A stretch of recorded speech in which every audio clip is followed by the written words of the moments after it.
Halo Smart Viewers, welcome back to Sore-Sore Seru. Seru banget. Alright, masih bersama gue dan Lovia, dan tentunya di sini kita udah temenin dengan teman-teman dari Denim Enthusiast. Ada Dani dan Randy. Alright, nah mantap ya. Nah ini tapi sumpah ini harus gue mention dulu ya di depan nih buat Smart Viewers yang lagi nonton. Ini enak banget ya. Ini lagi ada memang di tempat denim, tempat jualan denim. Tadi gue hari ini pakai denim yang mana ya? Wow, luar biasa ya. Tinggal pilih aja ya. Luar biasa, tinggal pilih doang outfit hari ini mau pakai syuting apa gitu. Nah, nih kalian berdua kan udah datang untuk ngobrol-ngobrol sama kita nih. Udah thank you banget. Nah, ini mau nanya dulu. Kalian sebenarnya kalau misalnya pertama kali mulai antusias bener-bener, nih kan namanya juga denim antusias kan. Kalau gua dari dulu sebenarnya jujur sampai sekarang kalau lihat denim ya udah beli-beli aja. Belum sampai ke tahap namanya antusias. Kalian tuh di tahap apa akhirnya fix ini dunia gue banget sih, gue suka banget dengan namanya denim. Itu gimana ceritanya? Dari Randy sama Dani. Oke, kalau dari gue sih sebenarnya gue mulai tertarik sama denim tuh dari tahun 2008. 2008, oke. Waktu itu zamannya kalau tahu brand luar Nudi, masih tahu ya Nudi ya. Ya Nudi kan lagi boomingnya waktu itu. Dengan kampanyenya mereka punya namanya dry denim atau sekarang biasa disebutnya raw denim. Mereka kampanyenya itu jeans yang mereka jual itu nggak perlu dicuci selama 6 bulan dan nanti akan menghasilkan kita sebutnya fading, garis-garis yang secara natural terbentuk mengikuti bentuk kaki. Makin lama makin bagus itu hasil fadingnya, garis-garisnya itu. Nah dari situlah gue mulai tertarik, ini kok menarik ya. Ternyata si brand tadi, si Nudi itu berhasil memposisikan bahwa jeans itu nggak sekedar celana doang gitu. Ternyata ada value lebihnya yang bikin kita antusias buat nyaksiin. Tiap orang tuh bakal beda-beda loh hasil fadingnya itu, karena kan bentuk kaki orang beda-beda. Itu dari 2008 sampai kan tadi lu bilang sampai seentusias mana kan gitu kan. Kalau gua pribadi sih levelnya mungkin udah bukan entusias lagi, udah geek gitu ya. Geek ya. Ya sebetulnya Dani juga sih sebetulnya sih. Nah kalau Dani sendiri, ya, siap itu Randy. Nah kalau Dani sendiri lu gimana Dani? Kalau gue sebenarnya sih sama aja ya. Sebenarnya apa yang gue lihat menarik di denim tuh sih kerutan-kerutannya itu fading-fadingnya lah. Cuman bedanya itu gue taunya tuh dari lokal brand dulu. Kalau Randy kan dari Nudi ya, dari brand luar. Kalau gue tuh dari lokal brand, terus gue kenal yang denim-denim. Akhirnya makin antusias aja sih gitu. Bisa ya kenal sama beberapa teman-teman juga yang dunia sama. Gitu-gitu. Kalau lokal denim yang itu lo bilang akhirnya jadi interest lo pertama apa? Dari apa? Gue PSD dulu. Apa? Sorry? Peter Says Denim dulu gue tahu ya. Jam tahun berapa ya gue? 2000. PSD muncul 2008 juga. 2008. Gue dulu di Bogor bro. Terus adanya PSD aja tuh kebetulan. Ya jadi terinfluensi dari situ. Terus ketika merantau ke Jakarta gitu, akhirnya mulailah kenal A, B, C, D gitu. Dari PSD lah.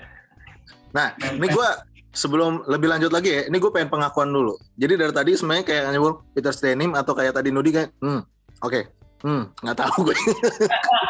Ya gue juga nggak tahu. Gue cuma tahu apa ya? Oke, nih tapi yang memang gue tahu lokal brand, tapi kalau misalnya udah memang sampai ke dunia denimnya banget itu gue masih memang belum paham. Nah ini makanya pengen banyak gue tanya. Tadi bener juga. Tadi sebelum ini gue ada ngobrol dulu sama Lovelia kalau misalnya kayak yang wash denim itu sebenarnya kebentuknya dan lain-lain tuh kayak gimana gitu kan. Jadi salah satu yang jadi pembentuknya itu kayak yang tadi Randy bilang. Jadi karena apa kerutan dari kaki ya atau dan lain-lain ya kalau celana ya. Nah yang gue bingung berarti ini kenapa kerut gue ada di sini ya? Kenapa kerut gue ada di sini? Jadi itu sebenarnya ini langsung ke teknis sih sebetulnya sih kalau ngebahas itu. Oh gitu. Kan denim kan ada 2 jenisnya, raw denim dan wash denim. Gitu. Raw denim itu kan kain yang udah diproses nih, udah dibuat. Setelah kainnya jadi, itu langsung dipotong, dijahit jadi celana atau jaket. Oke. Dan setelah jadi celana dan jaket, langsung dijual tanpa diproses lebih lanjut lagi.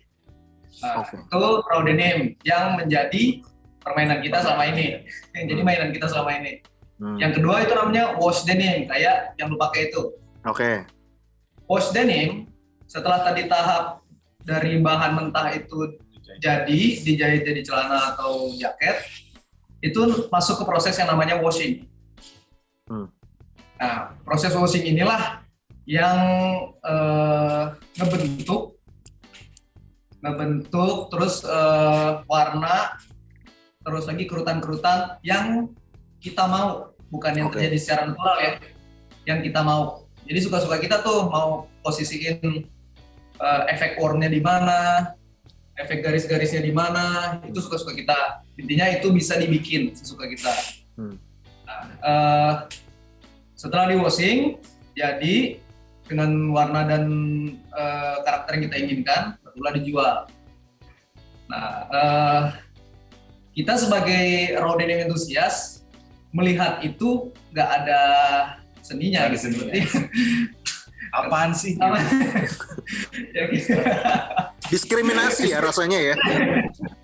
Iya, melihat itu ya udah, jadi fungsi si jeans dan jaket itu menjadi sebagai pakaian semata gitu. Jadi fungsi jadi pakaian semata. Nah, yang raw denim tadilah yang bikin value si celana dan jaket tadi menjadi lebih, karena kita nggak bisa nebak nih hasil warna yang garis-garis tadi itu akan seperti apa di masa depannya gitu. Itulah yang jadi apa ya? Sebetulnya sama aja sih kayak komunitas-komunitas lain. Intinya komunitas kan, misal komunitas mobil atau komunitas sepeda atau apapun lah itu. Ini kan komunitas itu kan fungsinya menambah nilai lebih dari suatu barang atau suatu hobi yang dianggap masyarakat lain itu sebenarnya biasa. Misal contoh mobil, kita komunitas mobil misalnya. Mobil kan fungsinya apa sih sebagai kendaraan sehari-hari kan ya? Buat mobilitas. Nah, ada komunitas mobil. Mereka ngapain kegiatannya? Ya modifikasi lah, ya soundnya dia macam-macamin lah kan. Si mobil itu nilainya udah bukan sebagai alat transportasi doang jatuhnya. Udah sebagai hobi jatuhnya. Ya gitu lah fungsi komunitas. Begitu juga di jeans. Jadi begitu kita, intinya fungsi kita ngerubah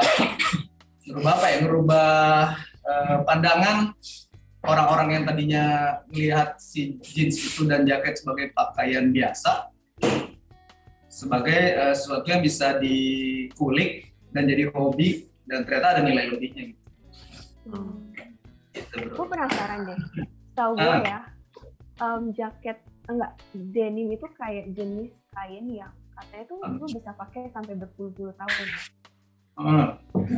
Karena gue punya jaket denim yang kayaknya itu umurnya lebih tua daripada gue dan masih bagus banget. Itu. Nah, bener, soalnya ya benar sih kata Novelia tadi, itu memang denim sih salah satu jenis kain yang paling kuat di dunia. Paling kuat? Ya, salah satu yang paling kuat. Oh iya. Lainnya lagi tuh ada kanvas sama kevlar ya. Denim salah satu paling kuat. Buktinya denim dipakai sama para pekerja-pekerja tambang sebagai uniform, pakaian untuk mereka kerja gitu. Karena durability-nya yang jauh beda dengan jenis-jenis kain yang lain. Makanya kalau dicuci berkali-kali tuh kayak tetap bagus gitu ya. Iya, bagus. Malah kalau menurut kita sih akan lebih bagus. Akan lebih bagus. Karena nanti bakal kebentuk karakter masing-masing gitu ya. Nah, ini ngomongin mengenai karakter juga, gue berarti sebenarnya sebagai awam gitu, gue ngelihatnya tuh denim sendiri untuk di segi untuk umum ya, maksudnya bukan yang kayak yang mungkin bagus banget atau gimana bahan denimnya, gue ngeliatnya bahannya tuh mirip-mirip kayak harganya ya, ini gue ngomongin dari segi harga juga gitu kan, lebih murah daripada kulit umum, iya nggak sih? Atau enggak? Tergantung sih sebenarnya, tergantung jenis, Tergantung jenis ya. Tergantung grade, tergantung originnya dari mana ya. Ya, tergantung kulitnya juga kulit apa nih gitu. Nah, kulitnya gue nggak bisa bilang nggak tahu juga gitu. Maksudnya gini, ini awam nih, ini awam. Correct me if I'm wrong. Maksudnya bilang aja gitu. Kan gue awam, jadi sorry nih kalau misalnya gimana. Denim itu ngelihatnya kayak bahan-bahan celana bahan, kain, katun dan lain-lain gitu. Untuk ngomongin harga, tapi gue ngeliat kalau misalnya dari karakternya mirip kayak kulit. Jadi kayak karena kalau kulit kan juga sama ya. Kalau misalnya lebih lama nanti bakal lebih mencoklat, lebih apa. Jadi gue ngeliatnya denim tuh kayak di tengah-tengah, kayak mau dapat karakternya, harganya ya buat orang-orang yang pengen mencoba jenis bahannya ya. Kalau gue ngeliatnya denim gitu. Tapi kalau misalnya ngomongin mengenai wash juga nih, gue penasaran nih. Kalau misalnya wash itu, jadi kalau misalnya disetrika itu ngaruh juga atau memang karena dicuci doang ya? Disetrika sih kita nggak menyarankan sih sebenarnya sih. Oh gitu. Wow, baru tahu guys. Jaket juga nggak boleh. Ya, jadi ini statement kita ya yang soal setrika itu sebenarnya menghantam kebiasaan nenek moyang kita dari nyokap, dari nenek, yang semua jenis pakaian itu harus disetrika. Kalau lu nggak setrika, lu keluar dengan dengan jaket atau celana yang nggak disetrika, lu bakal dianggap gembel lah, atau nggak keurus lah, atau apa. Jadi statement kita ini sebenarnya ngelawan itu. Jadi sebenarnya tuh selama kita main denim nih, jaket atau jeans yang kita pakai itu nggak pernah disetrika, bro. Serius? Serius.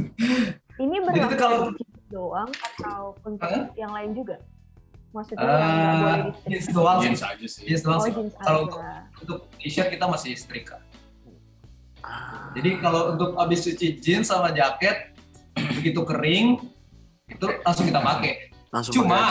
Cuma ini, kebiasaan kita kan yang namanya nyuci pakaian yang berat-berat ya. Jeans ini kan, apalagi kena air kan pasti berat kan ya. Berat banget. Iya. Kebiasaan kita tuh nyuci, ngeringin tuh dipelintir. Yes. Ya, dipelintir sampai nanti pas dijemur, kerutan-kerutan itu bener-bener kebentuk banget kerutannya gara-gara dipelintir tadi. Iya juga. Nah, kita di situ masukin triknya pas dicuci itu. Jadi begitu dicuci, kita rapihin dulu, ibaratnya teknisnya gimana, kita lurus-lurusin lah. Intinya jangan sampai lecet aja. Langsung kita jemur. Jadi biarin aja dalam keadaan bener-bener basah, airnya netes ke bawah, itu kita biarin kayak gitu. Jadi pada saat kering pun, pada saat dipakai pun, itu nggak kelihatan lecek. Iya juga sih. Iya benar. Ya, problemnya kan itu kan, kalau mama lihat, nih jaket lu lecek banget kayak anak nggak lulus gitu. Iya benar-benar. Oke, ini menarik nih. Gue baru tahu juga. Waduh, benar juga. Tapi soalnya kalau misalnya kita gituin, malah jadi kebentuk juga nggak sih? Malah yang sisa washnya malah ngebentuk kepelintirnya juga, ngaruh di situnya ya. Iya juga. Minimalisir juga biar nggak usah disetrika lah gitu. Benar. Kalau udah dilurus-lurusin ya tinggal pakai. Iya. Cuman memang keringnya lebih lama aja ya. Kalau masalahnya itu. Lebih lama. Seharian biasanya. Iya. Oke, ini baru tahu nih gue nih. Nah, ini dari tadi kan kita udah ngomongin mengenai denim secara general gitu. Nah, ini ada beberapa tadi sebutin banyak juga sebenarnya, ada tips-tips dan juga dijelasin raw denim dan post denim. Nah, abis ini Smart Viewers, kita akan balik lagi untuk ngobrolin mengenai secara keseluruhan dari denim enthusiast dan kegiatan-kegiatannya. Nah, yang penasaran jangan kemana-mana, tetap di Sore-Sore Seru. Seru banget.